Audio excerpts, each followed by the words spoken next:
Hello students, मैं Rakesh Kumar, PGT chemistry, government model संस्कृति senior secondary school धौलेड़ा, जिला महेंद्रगढ़, हरियाणा। स्टूडेंट्स, आज के इस लेक्चर में आप सभी का स्वागत है। आज हम अध्ययन करने जा रहे हैं कक्षा 10 के विज्ञान के पहले अध्याय के एक बहुत ही महत्वपूर्ण टॉपिक, जिसका नाम है रासायनिक अभिक्रियाओं के विभिन्न प्रकार। अगर आपने पिछला लेक्चर देखा था तो आपको अवश्य ही याद होगा कि हमने अपने पिछले लेक्चर के दौरान दो प्रकार की अभिक्रियाओं का अध्ययन कर लिया था। वहां पर हमने सबसे पहले अध्ययन किया था संयोजन अभिक्रिया अर्थात कॉम्बिनेशन रिएक्शन। वो अभिक्रियाएं जिनमें दो या दो से अधिक अभिकारक आपस में जुड़ जाते हैं और जुड़ करके एक उत्पाद बनाते हैं, उन अभिक्रियाओं को हम संयोजन अभिक्रिया कहते हैं। इसी प्रकार स्टूडेंट्स, हमने वियोजन अभिक्रिया का भी अध्ययन किया था। वियोजन अभिक्रिया क्या होती है? वह अभिक्रिया जिसमें एक अभिकारक टूट करके दो या दो से ज्यादा उत्पाद बना दे, वियोजन अभिक्रिया कहलाती है। वहां पर हमने इन दोनों अभिक्रियाओं के कुछ उदाहरणों का भी अध्ययन किया था। आज इसी क्रम में हम आगे बढ़ते हैं और देखते हैं कि रासायनिक अभिक्रियाओं के विभिन्न प्रकार में और कौन कौन से प्रकार हैं। तीसरा प्रकार कौन सा है? देखिए, तीसरा एक महत्वपूर्ण प्रकार है विस्थापन अभिक्रिया।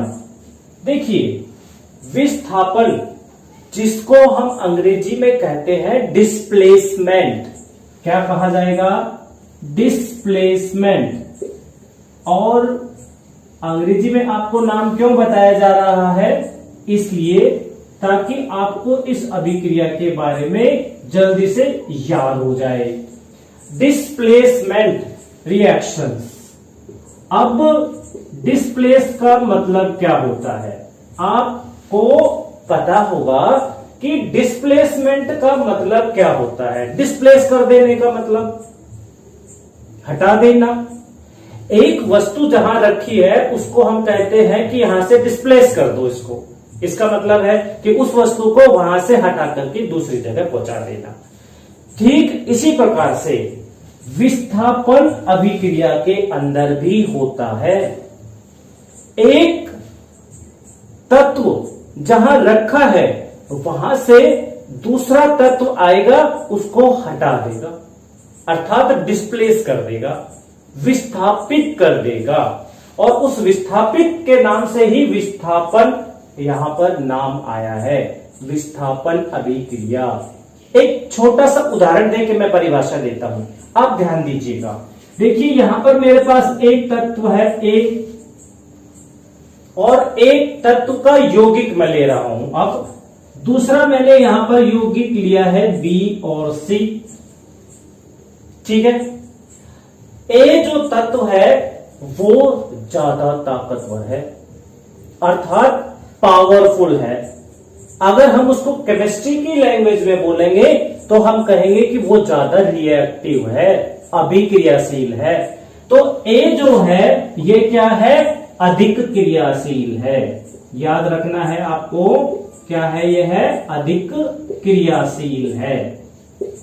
और जो अधिक क्रियाशील होगा, अधिक पावरफुल होगा, वो क्या करेगा? वो अपनी मर्जी चलाएगा, अर्थात वो कम क्रियाशील को, कम ताकतवर को उसकी जगह से हटा देगा। अगर उसे जरूरत हुई तो वो उसको वहां से हटा देगा और खुद उसकी सीट लेकर के बैठ जाएगा। जैसा यहां पर जो A तत्व है, ये तत्व अधिक क्रियाशील है, ज्यादा पावरफुल है। हम सीधे शब्दों में कहें तो अधिक शक्तिशाली है। क्या करने वाला है? यहां पर दो तत्व हैं, दो तत्व आपस में जुड़े हुए हैं, B और C मिलकर के यौगिक बना रखा है। अब इस यौगिक में से अगर ये बी तत्व ए तत्व से कम क्रियाशील है या सी तत्व ए से कम क्रियाशील है तो क्या करने वाला है, ए चाहता है कि वो जाकर के बी या सी से जुड़े। तो अगर बी क्रियाशील कम है, मैं यहां पर इसके बारे में लिख रहा हूं बी के बारे में कि जो बी तत्व है वह कम क्रियाशील है। याद रखिए क्या है यहां पर, कम क्रियाशील है अर्थात पावरफुल कम है बी वाला। अब ए चाहता है कि वो आकर के यहां पर इसकी जगह बैठ जाए, तो बैठ सकता है, आ सकता है, कारण कि ये ज्यादा पावरफुल है, ये अधिक क्रियाशील है, इसलिए इस बीसी यौगिक में से बी को ये यहां से निकाल देगा। क्या करेगा, खुद इसकी जगह यहां पर आ जाएगा। और जब ये बी यहां से हट जाएगा और जब ये बी यहां से हट जाएगा तो क्या बनने वाला है, अभिक्रिया होने के पश्चात क्या बनेगा, ए यहां आ गया, बी यहां से हटा दिया। क्यों हटा दिया, क्योंकि ए अधिक क्रियाशील तत्व है जबकि बी कम क्रियाशील तत्व है। तो आजकल समय भी यही है, जो जितना ताकतवर होता है वो उतनी ही अपनी ताकत का प्रदर्शन भी करता है। तो इसी प्रकार से यहां से जो ए तत्व है जिसमें ज्यादा पावर है वो बी तत्व जिसमें कम पावर उसको वहां से हटा देगा। हटाने का मतलब है विस्थापित कर देगा, डिस्प्लेस कर देगा। डिस्प्लेस से डिस्प्लेसमेंट बन गया है, विस्थापित से विस्थापन बन गया है। ठीक है, तो क्या होने वाला है, ए यहां से जब इसको हटा देगा तो ए और सी बन जाएगा, जबकि बी का क्या हुआ है, वो अलग निकल गया है। तो प्लस में बी और हम वहां पर तत्व दिखा देंगे। ठीक है, इस प्रकार से विस्थापन अभिक्रिया क्या होती है, वे अभिक्रियाएं जिनमें अधिक क्रियाशील तत्व कम क्रियाशील तत्व को उसके यौगिक में से हटा दे, विस्थापित कर दे और स्वयं उसकी जगह आ जाए और यौगिक बना ले, तो वो अभिक्रिया कौन सी अभिक्रिया होंगी, वो अभिक्रिया विस्थापन अभिक्रिया होंगी। अर्थात कौन सी अभिक्रिया होंगी, डिस्प्लेसमेंट रिएक्शन होंगी। ठीक है, एक बार मैं फिर से परिभाषा दोहरा देता हूं। विस्थापन अभिक्रिया क्या होती है, विस्थापन अभिक्रिया वे अभिक्रियाएं होती है जिनमें अधिक क्रियाशील तत्व कम क्रियाशील तत्व को उसके यौगिक से हटा देता है, अर्थात विस्थापित कर देता है और स्वयं आकर के यौगिक बना देता है। उस अभिक्रिया को हम विस्थापन अभिक्रिया कहते हैं। ये तो एक साधारण सा और जर्नल सा उदाहरण दिया था। अब हम कुछ वास्तविक उदाहरण लेते हैं। चलिए इस विस्थापन अभिक्रिया का एक उदाहरण लेते हैं, बहुत ही इंपॉर्टेंट उदाहरण है। मैंने यहां पर लिया है जिंक धातु। ठीक है, जिंक धातु को मैं एक धातु लवण के साथ यहां पर अभिक्रिया करवाऊंगा और वो धातु लवण लेता हूं मैं यहां पर कॉपर सल्फेट CuSO4। अच्छे से परिचित होंगे, कॉपर सल्फेट CuSO4। और ये जस्त धातु है, जिंक धातु है। जिंक धातु के ग्रेनुल्स को जब हम कॉपर सल्फेट के विलयन में, कॉपर सल्फेट यौगिक है यहां पर, कॉपर और सल्फर और ऑक्सीजन तीनों मिलकर के क्या बना रहे हैं, कॉपर सल्फेट बना रहे हैं। तो कॉपर सल्फेट यहां पर क्या हो गया है, यौगिक हो गया है, धातु लवण है। ठीक है, और जिंक के साथ हम यहां पर इसको अभिक्रिया करवा रहे हैं। तो क्या होने वाला है, अभिक्रिया के दौरान क्या होगा, जिंक जो धातु है, ये वाली जिंक अधिक क्रियाशील है।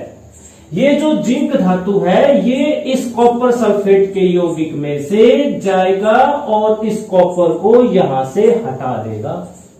क्यों, अभी अभी बताया था कि जिंक ज्यादा ताकतवर है, इसकी पावर ज्यादा है, और जब इसकी पावर ज्यादा है ये कम पावरफुल है, तब कम शक्तिशाली है, अर्थात कम अभिक्रियाशील है, तो ये यहां से निकल जाएगा।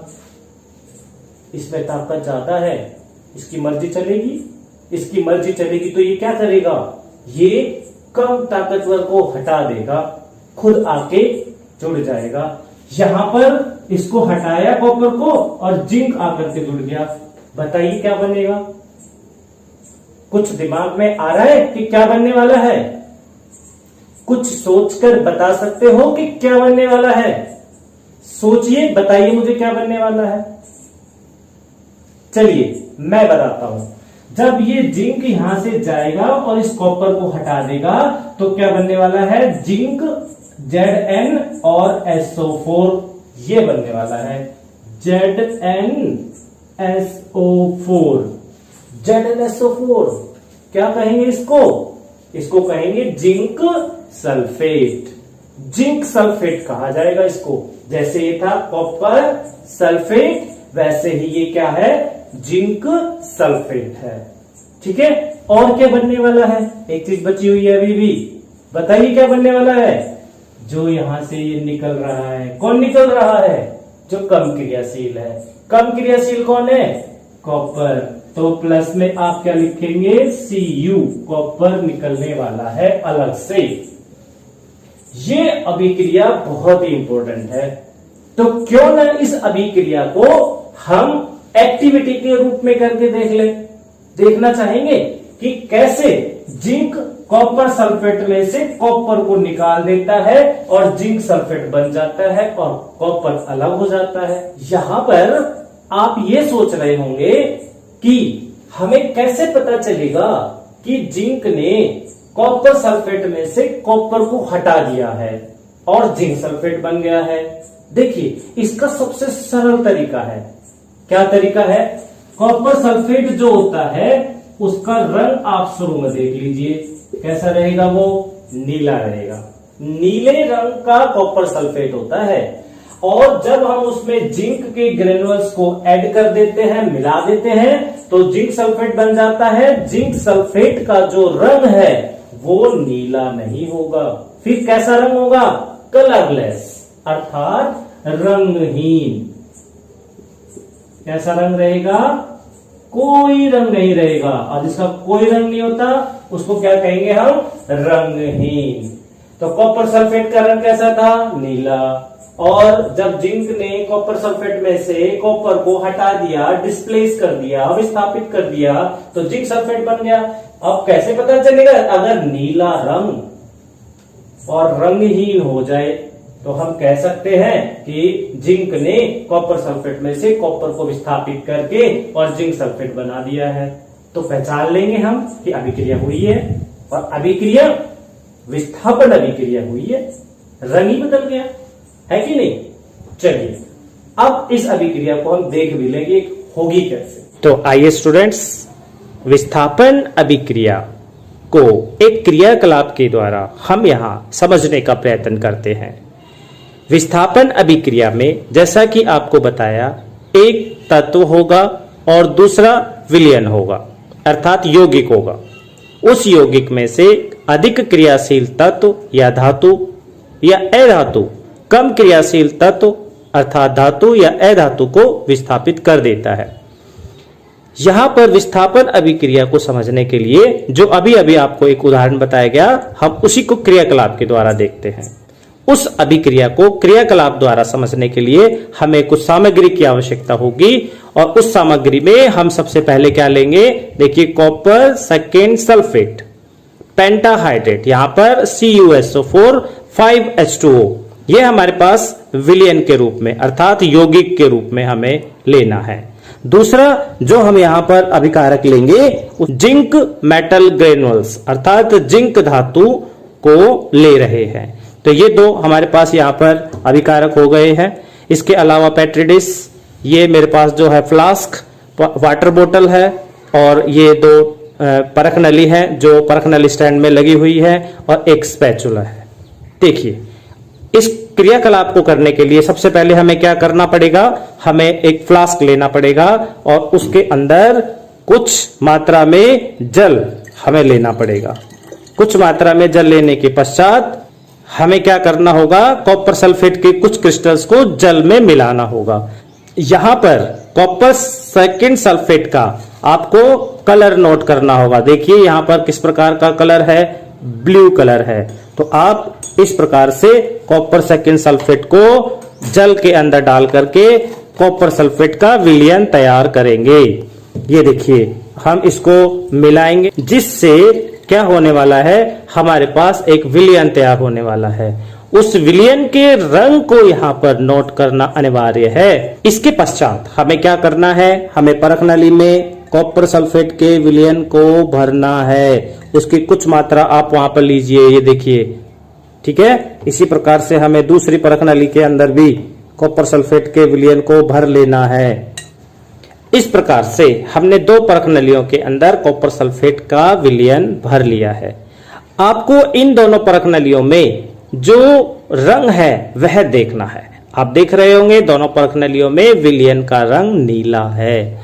अब हम क्या करते हैं, इन दोनों में से एक परख नली को तो परख नली स्टैंड में लगा देते हैं। ये देखिए मैंने एक परख नली को परख नली स्टैंड में रख दिया है, और जो दूसरी परख नली है उसमें मुझे क्या करना है, उसमें मुझे जो दूसरा अभिकारक था जिंक, उसको मिलाना है। अभी मैं क्या करता हूं, अभी मैं स्पैचुला की सहायता से जिंक ग्रेनुअल्स, जिंक के दाने, ये देखिए आप दिखाई दे रहा होगा आपको, जिंक के ग्रेनुअल्स, जिंक के दाने, दस्ते के दाने, ये देखिए, इसको एक परख नली में मिला देना है। एक परख नली ली हमने जिसमें कॉपर सल्फेट का विलयन है, उसमें हमें क्या करना है, उसमें हमें जिंक मेटल्स के ग्रेनुअल्स को डाल देना है। ये देखिए मैंने इसमें डाल दिया है, और डालने के बाद मुझे क्या करना है, मुझे इस परख नली के मुंह को कॉर्क के द्वारा बंद कर देना है। ये देखिए मैंने बंद कर दिया है, और बंद करने के पश्चात अब मुझे इसको मिलाना है, ताकि यहां पर जो जिंक है वह कॉपर सल्फेट के घोल के साथ अभिक्रिया करे। और अभिक्रिया कौन सी करे, विस्थापन अभिक्रिया करे। विस्थापन अभिक्रिया करेगा तो क्या होने वाला है, विस्थापन अभिक्रिया जब इसमें होगी तो इस कॉपर सल्फेट के विलयन का रंग गायब हो जाएगा। इसको देखने के लिए क्या वास्तव में इसका रंग गायब हो गया है, हम दोनों परख नलियों को आपस में कंपैरिजन करके देख लेंगे, तुलना करके देख लेंगे। देखिए जिस परख नली में हमने जिंक को नहीं मिलाया था उसमें रंग अभी भी नीला है, जबकि जिस परख नली में हमने जिंक को मिला दिया है वह कलरलेस हो चुका है। ये देखिए यहां पर बिल्कुल कलरलेस है, ये देखिए। और ये जो कलरलेस सॉल्यूशन है, घोल है, ये क्या है, ये है जिंक सल्फेट। जिंक सल्फेट रंगहीन होता है, तो ये रंगहीन विलयन जिंक सल्फेट है। जबकि यहां पर आप देखिए ये जो आपको दिखाई दे रहा है, देखिए नीचे, ये देखिए, ये बिल्कुल ये वाला, ये क्या है, आपको मैं नजदीक से दिखाऊं तो ये देखिए, ये जो है इसके अंदर क्या है, ये है कॉपर धातु। इस प्रकार से हम कह सकते हैं कि अधिक क्रियाशील धातु कम क्रियाशील धातु को उसके यौगिक से हटाकर स्वयं उसके साथ जुड़ जाती है और नए यौगिक का निर्माण करती है, जबकि कम क्रियाशील धातु अलग हो जाती है। चलिए अब हम चलते हैं विस्थापन अभिक्रिया के अन्य उदाहरणों की ओर, और अब हम देखते हैं उदाहरण नंबर 2। ठीक है, इस उदाहरण में अब की बार मैं आयरन ले लेता हूं, Fe, आयरन अर्थात लोहा। इस अभिक्रिया को करने के लिए हम लोहे की कील भी ले सकते हैं। क्या ले सकते हैं यहां पर, लोहे की कील। याद रखिए लोहे की कील जो आप लेंगे उनको रैग मार्क से पहले रगड़कर साफ कर लेना है, ताकि वो जल्दी से अभिक्रिया दे दे। ठीक है, चलिए एक तो हमारे पास यहां पर हमने लिया है Fe, दूसरा हम यहां पर यौगिक लेते हैं जिसमें से आयरन जो लोहा जो है वो उस एक तत्व को हटा दे जो कम क्रियाशील है आयरन से। क्यों ना हम यही ले लें, कॉपर सल्फेट। चलिए लेते हैं CuSO4। फिर से इसका रंग कैसा रहेगा, नीला रंग रहेगा, है ना। नाम क्या है, कॉपर सल्फेट। किससे अभिक्रिया करवा रहे हैं, आयरन से, लोहे से। कैसे करवाएंगे, एक टेस्ट ट्यूब ले लेंगे। ये देखिए एक टेस्ट ट्यूब ले ली मैंने, टेस्ट ट्यूब मतलब परख नली। परख नली में कॉपर सल्फेट और जल को मिला करके कॉपर सल्फेट का विलयन बना लेंगे। तो ये मैंने यहां पर क्या ले लिया है, कॉपर सल्फेट का विलयन ले लिया है, CuSO4 कॉपर सल्फेट का विलयन ले लिया है। ठीक है, अभी मुझे क्या करना है, लोहे की कील को रैक मार्क से रगड़ के अच्छे से साफ करके, ताकि वो जल्दी से विक्रिया दें, और इसके अंदर डाल देना है। जब हम यहां पर लोहे की कील डाल देंगे, ये देखिए ये लोहे की कील इसमें डाल दी है, तो लोहे की कील का जो रंग है थोड़ी देर के बाद बदल जाने वाला है। वो थोड़ी देर कितनी देर है, 30 मिनट। लगभग 30 मिनट के बाद क्या होने वाला है, लोहा जो आयरन है वो जाएगा और यहां से इस कॉपर को विस्थापित कर देगा। कॉपर को विस्थापित कर देगा, खुद उसकी जगह आ जाएगा। क्या बन जाएगा, FeSO4। देखिए Fe इसको हटा रहा है आगे इसकी जगह, और SO4 था यहां पर, तो FeSO4 में बदल जाने वाला है ये कॉपर सल्फेट। ये देखिए ये बदल गया, कितने मिनट के बाद, 30 मिनट के बाद। और क्या बनने वाला है, ये कॉपर यहां से निकल जाने वाला है, तो प्लस में कॉपर बनेगा। तो कॉपर यहां से निकल जाएगा कॉपर सल्फेट से अलग। आयरन ने क्या किया है, कॉपर सल्फेट में से कॉपर को विस्थापित कर दिया। तो कौन सा आयरन और कॉपर में से अधिक क्रियाशील है, सोच के बताइए। सही जवाब है आपका आयरन, और कॉपर सल्फेट में से आयरन अधिक क्रियाशील है, क्योंकि उसने यहां से कॉपर को विस्थापित कर दिया है, हटा दिया है। ठीक है, और क्या बना दिया है, आयरन सल्फेट बना दिया है, FeSO4 बना दिया है। अब एक प्रश्न फिर से वही आ रहा है, क्या कि जब लोहे की कील को कॉपर सल्फेट में डाला तो हमें कैसे पता चलेगा कि अभिक्रिया हुई है।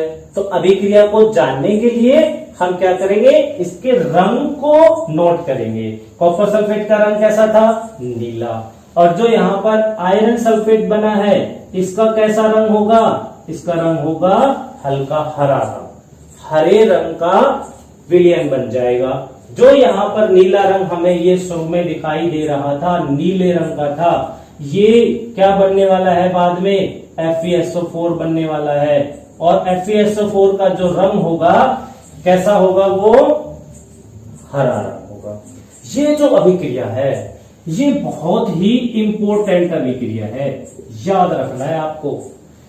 क्यों, क्योंकि एक प्रयोग जो आपकी प्रायोगिक पुस्तिका के अंदर है, अर्थात प्रैक्टिकल के अंदर है, लोहे की कीलों के द्वारा कॉपर सल्फेट के विलयन में से कॉपर का विस्थापन करना, अर्थात विस्थापन अभिक्रिया का अध्ययन करना।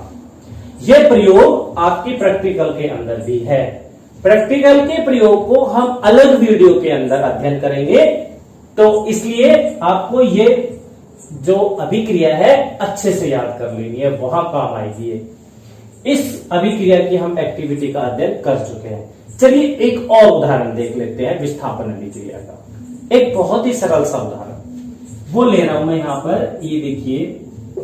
ठीक है, इस अभिक्रिया में मैं एक धातु का उपयोग कर रहा हूं, आपको उसका नाम सोचकर बताना है कि वो धातु कौन सी है। ये लिया मैंने यहां पर Mg, और इसको मुझे रिएक्शन करवाना है HCl के साथ। HCl के साथ रिएक्शन करवाने से पहले यहां पर हमारे पास दो अभिकारक है, एक अभिकारक है Mg और एक अभिकारक है HCl। कौन सी धातु है इसमें, इसमें धातु है मैग्नीशियम। ठीक है, मैग्नीशियम को हम हाइड्रोक्लोरिक अम्ल के साथ अभिक्रिया करवा रहे हैं। तो जब मैग्नीशियम हाइड्रोक्लोरिक अम्ल के साथ अभिक्रिया करेगा, क्या करने वाला है, magnesium is more reactive, magnesium is more powerful than hydrogen. अधिक ताकतवर है मैग्नीशियम, किससे, हाइड्रोजन से।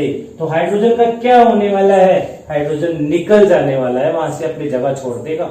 अपनी जगह छोड़ देगा तो क्या बनने वाला है, Mg यहां पर आ जाएगा और Cl उसके साथ जुड़ जाएगा, MgCl2 बनने वाला है। आप कहेंगे जी MgCl क्यों नहीं बना, क्योंकि मैग्नीशियम का इलेक्ट्रॉनिक विन्यास 282 होता है, इसकी संयोजकता 2 होती है, तो ये 2 क्लोरीन के साथ जुड़ने वाला है, क्योंकि क्लोरीन की संयोजकता 1 होती है। तो एक संयोजकता वाले इसको 2 क्लोरीन चाहिए, तब ये इनके साथ जुड़कर क्या बनाएगा, MgCl2 बनाने वाला है। तो आपको जो भी यौगिक यहां लिखना है उसको उसकी संयोजकता को कंप्लीट करते हुए लिखना है, ठीक है। तो यहां पर मैग्नीशियम ने HCl में से हाइड्रोजन को डिस्प्लेस कर दिया है और बना दिया है मैग्नीशियम क्लोराइड, ठीक है। और क्या बनने वाला है, क्या निकलने वाला है, ये जो हाइड्रोजन है ना ये यहां से निकल जाने वाली है। तो हाइड्रोजन एक अकेली नहीं निकलेगी, H2 हाइड्रोजन गैस के रूप में निकलेगी। तो जब यहां से हाइड्रोजन गैस निकल रही है, दो की फॉर्म में निकल रही है, तो इसको हम संतुलित भी कर देंगे। संतुलित करने का मतलब है कि इधर 2 हाइड्रोजन है तो इधर भी 2 हाइड्रोजन होने चाहिए, 2 क्लोरीन है तो 2 क्लोरीन होने चाहिए। इस प्रकार से ये हमारे पास संतुलित रासायनिक समीकरण भी हो गया है।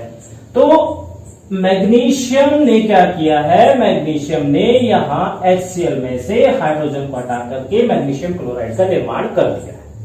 तो ये कुछ हमारे पास ऐसे उदाहरण थे जिनमें विस्थापन हो रहा था। इन उदाहरणों के पश्चात कुछ बच्चों के मस्तिष्क में यह प्रश्न आ रहा होगा कि सर हम कैसे पता लगाएं कौन सी धातु किसको हटा सकती है और कौन सी किसको नहीं हटा सकती। जो धातु सबसे अधिक क्रियाशील होगी उसको सबसे ऊपर लिखेंगे, जो कम क्रियाशील होगी उसको नीचे लिखेंगे। इस प्रकार से धातुओं को उनकी क्रियाशीलता के घटते हुए क्रम में व्यवस्थित करेंगे। तो आइए देखते हैं धातुओं की क्रियाशीलता श्रेणी। देखिए, सबसे अधिक क्रियाशील धातु है पोटाशियम, उससे कम क्रियाशील धातु है सोडियम, उससे कम धातु है कैल्शियम, उससे कम है मैग्नीशियम, फिर है एल्यूमिनियम। एल्यूमिनियम से कम क्रियाशील है जिंक धातु, जिंक धातु से कम क्रियाशील है आयरन, आयरन से कम क्रियाशील है टिन Sn, टिन से कम क्रियाशील है लेड धातु Pb, लेड धातु। लेड धातु ऐसे तो बहुत सारी धातुएं हैं लेकिन ये कुछ प्रमुख धातुएं हैं जो हमने यहां पर ले ली है। यहां जो हाइड्रोजन है वो लेड से कम क्रियाशील है, अर्थात ये जितनी भी धातुएं हैं हाइड्रोजन को हटा देंगी उसके विलयन से। क्यों? क्योंकि हाइड्रोजन सामान्यतः कई यौगिकों में मिलता है, जैसे जल है उसमें भी हाइड्रोजन है, एसिड्स है अम्ल उनके अंदर भी हाइड्रोजन है। तो हाइड्रोजन को हटाना है तो हम धातुओं से अभिक्रिया करवाएंगे। तो अगर इनमें से कोई सी भी धातु है और किसी भी हाइड्रोजन वाले यौगिक से हम अभिक्रिया करवा रहे हैं तो वो सारी की सारी धातुएं हाइड्रोजन को विस्थापित कर सकती हैं। अर्थात जैसे यहां पर दिया हुआ था HCl, HCl में देखिए हाइड्रोजन आ रहा है ना, और हमने यहाँ पे धातु ले लिया मैग्नीशियम, मैग्नीशियम इस हाइड्रोजन से ऊपर मौजूद है तो ये क्या करेगी, ये जो मैग्नीशियम है इस हाइड्रोजन को आसानी से हटा पाएगी। हाइड्रोजन अधातु है, ये याद रखना है, ठीक है। हाइड्रोजन के बाद और भी कुछ धातुएं हैं, वो धातुएं हाइड्रोजन को वहां से नहीं हटा सकती है, अर्थात वो धातुएं हाइड्रोजन से कम क्रियाशील है। जैसे कॉपर, मरकरी, Hg, ये कॉपर और मरकरी दोनों ही हाइड्रोजन से कम क्रियाशील है। और भी है जैसे सिल्वर, इसके नीचे आ जाएगा सिल्वर Ag, और सिल्वर से नीचे आ जाएगा गोल्ड, गोल्ड से नीचे आ जाएगा प्लेटिनम। तो ये क्या है, ऊपर से नीचे इनकी क्रियाशीलता श्रेणी जो है वह क्या हो रही है, घट रही है। और इन धातुओं को हमने इस प्रकार से क्रियाशीलता श्रेणी के अनुसार व्यवस्थित कर दिया है। चौथी हमारे पास है द्विविस्थापन अभिक्रिया, अंग्रेजी में इसको बोलते हैं डबल डिस्प्लेसमेंट रिएक्शन। ये हमारे पास चौथी प्रकार है अभिक्रिया। बहुत से बच्चे इस अभिक्रिया को बताते समय अक्सर गलतियां कर देते हैं, आपको नहीं करनी है, बड़ा ध्यान देना है। विस्थापन अभिक्रिया से अलग है ये द्विविस्थापन अभिक्रिया। कई बार बच्चों से पूछा जाता है कि द्विविस्थापन अभिक्रिया क्या होती है, तो उनका जवाब क्या होता है, वे अभिक्रियाएं जिनमें दो विस्थापन होते हैं। ये तो गलत है, ऐसे नहीं बोलना। वे अभिक्रियाएं जिनमें दो विस्थापन हो अर्थात 2 बार विस्थापन हो, ये बिल्कुल गलत जवाब है। तो आपको क्या बताना है? द्विविस्थापन। द्विविस्थापन अर्थात वे अभिक्रियाएं जिनमें अभिकारक आयनों में टूट जाए और परस्पर उनके आयन बदल जाए, उस अभिक्रिया को द्विविस्थापन अभिक्रिया कहते हैं। उदाहरण से समझ में आएगा। देखिए, पहले हम उदाहरण देखते हैं। मैं एक यौगिक ले रहा हूं A और B, ठीक। इसको मैं अभिक्रिया करवा रहा हूं X और Y से। एक अभिकारक है यहां पर AB और दूसरा अभिकारक है XY। इतना समझ आया? ध्यान देना है। A B को अगर हम तोड़ते हैं, A और B को अलग अलग करते हैं, तो यहां पर हमने मान लिया कि जो A है वो धन आयन देता है टूटकर और B जो है वो ऋण आयन देता है टूटकर। तो A और B दो धन आयनों में टूट जाता है। जो AB यौगिक है दो धन आयन और ऋण आयन दे रहा है, पॉजिटिव आयन कैटायन और नेगेटिव आयन एनायन। धनात्मक आयन और ऋणात्मक आयन दे रहा है, ठीक है। इसी प्रकार से जब हम इस XY का डिसोसिएशन करते हैं, तोड़ते हैं, तो क्या बनता है? तो यहां पर X धन आयन बनेगा और Y जो है वो ऋण आयन बनता है। इतना आपको याद रखना है। द्विविस्थापन अभिक्रिया में सबसे पहला चरण क्या है, सबसे पहला स्टेप क्या है? वह यह है कि जो यौगिक हमें दे रखा है वो सबसे पहले उसके आयनों में टूटेगा। ये AB यौगिक है तो ये इसके आयनों में टूटेगा। कौन कौन से आयन? कैटायन और एनायन, धनात्मक आयन और ऋणात्मक आयन, ठीक है। इसी प्रकार से जो दूसरा यौगिक है वो भी उसके आयनों में टूटेगा। दोनों आयनों में टूट गए। अब देखिए क्या होने वाला है। अब होने वाला ये है कि ये जो धनात्मक आयन है ना, ये जाएगा इस ऋणात्मक आयन के पास और धनात्मक और ऋणात्मक दो अलग अलग प्रकार के आवेश है। विपरीत प्रकार के आवेश क्या करते हैं? आकर्षित करते हैं। आकर्षित होने के बाद दोनों एक दूसरे के नजदीक आएंगे और जुड़ जाएंगे। इसी प्रकार से जो A धनात्मक आयन है अर्थात कैटायन है वो Y ऋणात्मक आयन अर्थात एनायन के पास जाएगा और क्या हो जाएगा? जुड़ जाएगा। क्या बनेगा फिर? A और Y। अभिक्रिया होने के बाद क्या बन जाएगा? AY। ये बनने वाला है ना। इसी प्रकार से एक आयन और बचा है, ये वाला देखिए, B ऋणात्मक आयन बचा है, एनायन जो B था। इधर ये कैटायन बचा है X जिसके ऊपर पॉजिटिव चार्ज है, धनात्मक आवेश है। ये दोनों आपस में जुड़ जाने वाले हैं। B नेगेटिव और X पॉजिटिव जब जुड़ेंगे आपस में तो क्या बनने वाला है? XB बनने वाला है। जो धनात्मक आयन होगा वो पहले लिखा जाएगा और जो ऋणात्मक आयन होगा वो बाद में लिखा जाएगा। इसका भी आपको ध्यान रखना है, ठीक है। चलिए, तो यहां पर अभिक्रिया से अब आपको समझ आ गया होगा कि द्विविस्थापन क्या होता है। देखिए, टूट गए ना आयनों में और फिर ये आयन क्या हो रहे हैं? परस्पर एक्सचेंज हो रहे हैं, बदल रहे हैं। तो क्या हो गई द्विविस्थापन अभिक्रिया? वह अभिक्रिया जिसमें अभिकारक उसके आयनों में टूटते हैं और फिर परस्पर आयनों का आदान प्रदान होता है। आयन एक्सचेंज करते हैं, आयन के एक्सचेंज से फिर उत्पाद का निर्माण होता है, फिर प्रोडक्ट बनता है, ठीक है। चलिए, अब हम इसका एक रियल उदाहरण लेते हैं। एक बहुत ही सिंपल सा उदाहरण मैं यहां पर लेता हूं।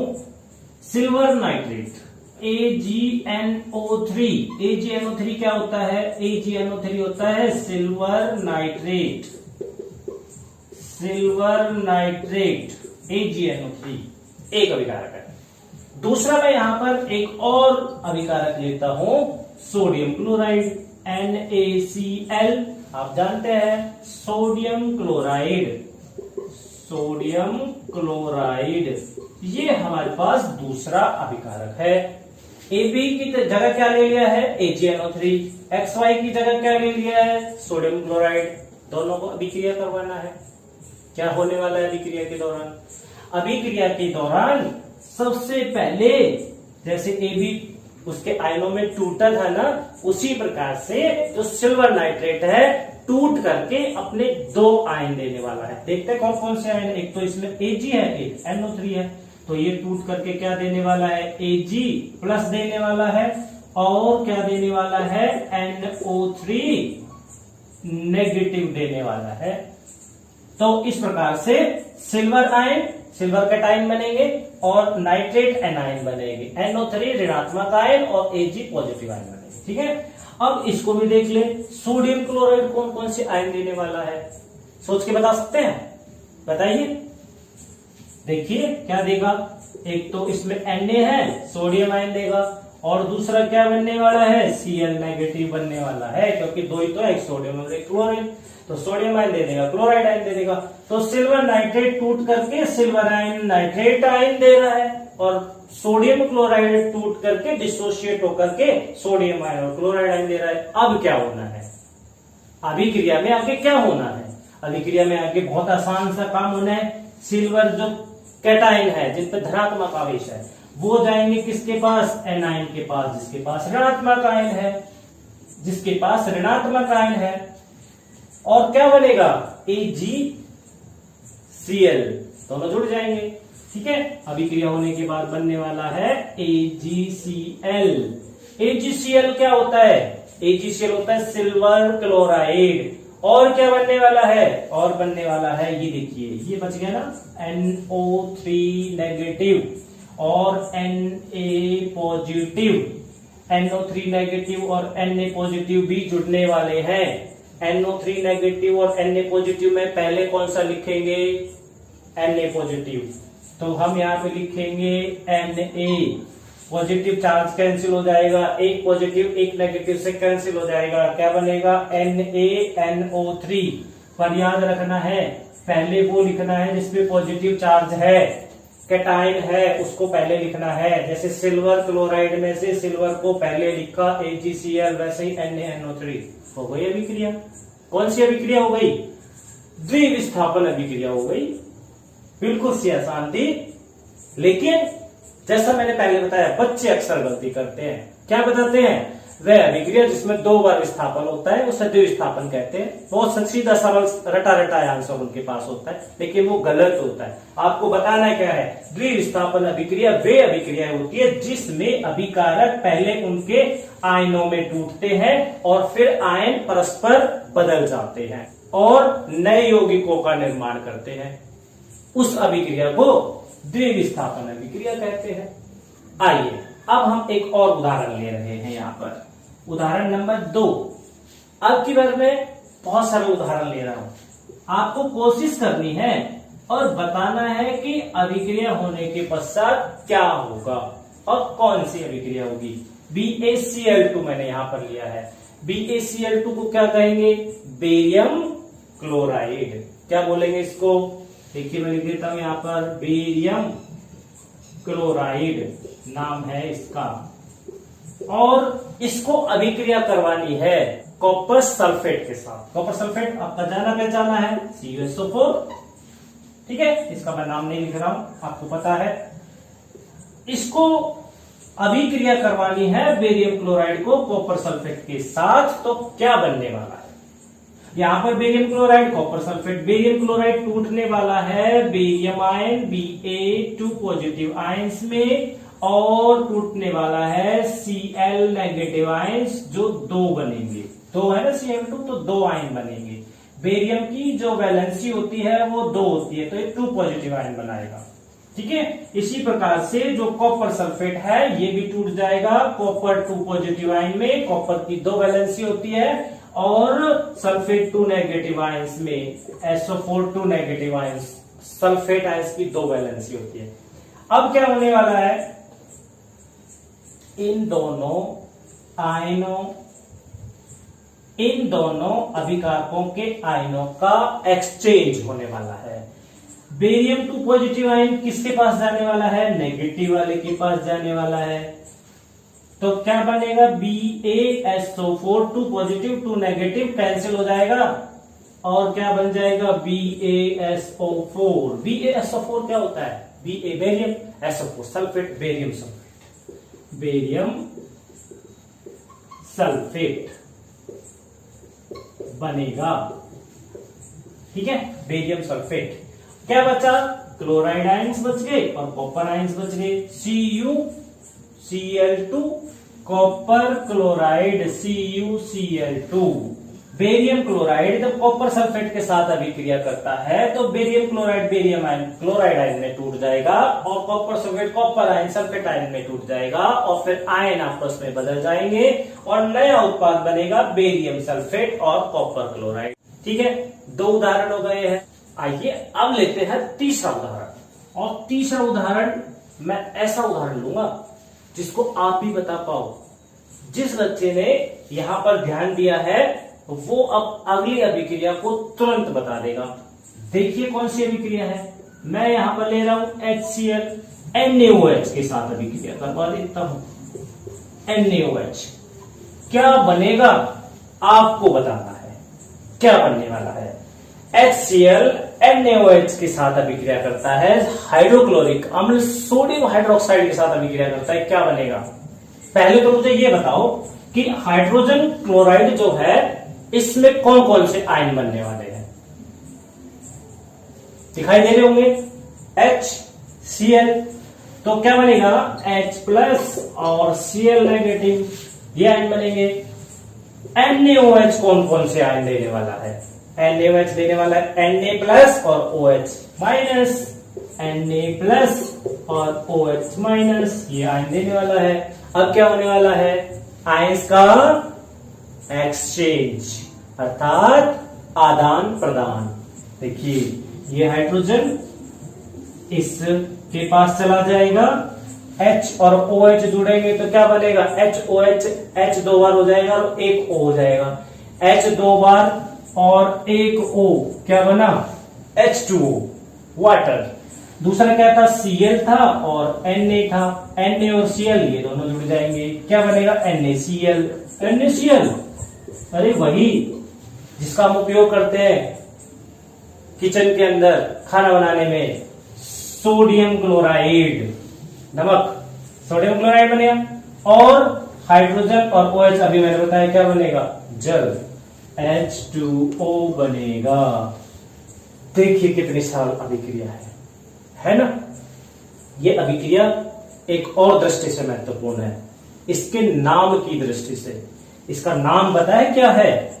इसका नाम है उदासीनीकरण अभिक्रिया। क्या है इसका नाम? उदासीनीकरण, जिसको हम अंग्रेजी में न्यूट्रलाइजेशन रिएक्शन कहते हैं। उदासीनीकरण अभिक्रिया, न्यूट्रलाइजेशन रिएक्शन। न्यूट्रलाइजेशन अर्थात उदासीन क्यों बोला इसको? देखिए HCl क्या है? अम्ल, हाइड्रोक्लोरिक अम्ल। NaOH क्या है? क्षार, जिसको बेस कहते हैं, सोडियम हाइड्रोक्साइड। अम्ल और क्षार दोनों की अलग अलग प्रकृति है, दोनों एक दूसरे के विपरीत है, लेकिन जब दोनों को मिला दिया है तो ना तो अम्ल रहेगा और ना क्षार रहेगा। क्या बन जाएगा?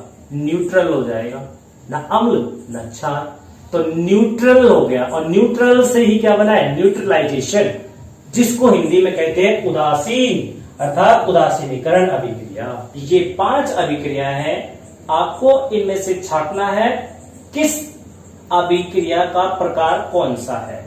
सबसे पहली अभिक्रिया है BaCl2 Na2SO4 रिएक्शन करता है BaSO4 प्लस 2 NaCl। दूसरी अभिक्रिया है CaO प्लस H2O, अभिक्रिया करके बनाता है कैल्शियम हाइड्रोक्साइड CaOH ट्वाइस। तीसरी अभिक्रिया है CuCl2 प्लस Pb, अभिक्रिया करके बनाता है PbCl2 प्लस Cu। ठीक है। चौथी अभिक्रिया है CuSO4, अभिक्रिया करता है H2S के साथ, बनाता क्या है? Cus और H2SO4। एक और अभिक्रिया है twice of PbNO3 twice, heat करते हैं तो बनाएगा ट्वाइस ऑफ PbO और 4 टाइम्स NO2 प्लस O2। अभिक्रियाएं आप नोट कर लीजिए और छांटिए कौन सी अभिक्रिया संयोजन अभिक्रिया है, वियोजन है, विस्थापन अभिक्रिया है या द्विस्थापन अभिक्रिया है।